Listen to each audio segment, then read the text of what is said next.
Assalamualaikum warahmatullahi wabarakatuh. Hello everyone, my name is Salsabila Miramindarti, and now I'm going to read a text about the rise of fake news. In December 2016, Edgar M. Welch drove 6 hours from his home to Washington, D.C., where he opened fire in a pizzeria with an assault rifle. He had previously read an online news story about the restaurant being the headquarters of a group of child abusers run by Hillary Clinton. He decided to investigate for himself. Fortunately, no one was hurt. The story about Hillary Clinton is one of the most famous examples of the growing phenomenon dubbed fake news. The conspiracy theory about the pizzeria began to appear on websites and social networks in late October before the US election. This was quickly denounced by publications such as the New York Times and the Washington Post. However, many people thought that these papers were themselves lying for political ends, and instead of disappearing, the fake stories snowballed. Tweets from Representative Stephen Smith of the 15th District of Georgia claim that the mainstream media were telling falsehoods. Even though both his name and district were invented, the message was retweeted many times. A YouTube refutation of the New York Times article got 250,000 hits. Fake news stories can be hard to control for several reasons. Many people mistrust established news sources and others just don't read them. So, the debunking of a fake story by a serious newspaper or TV channel has limited effect.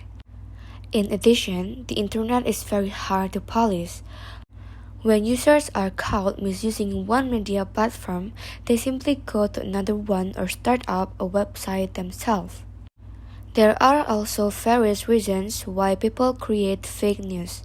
Some have political motive to belittle or incriminate their opponents. Other websites like The Onion deliberately publish fake news as satire, humorous comment on society and current affairs. Another group is in it for the profit. Many people clicking on entertaining fake news stories can bring in a lot of advertising revenue. One man running fake news sites from Los Angeles said he was making up $30,000 a month in this way. There are also those like the small-town teenagers in Macedonia who wrote fake news stories about Donald Trump, who seem to be motivated partly by money and partly by boredom. So, what can we do to stop fake news spreading? First, make sure that the website you read are legitimate.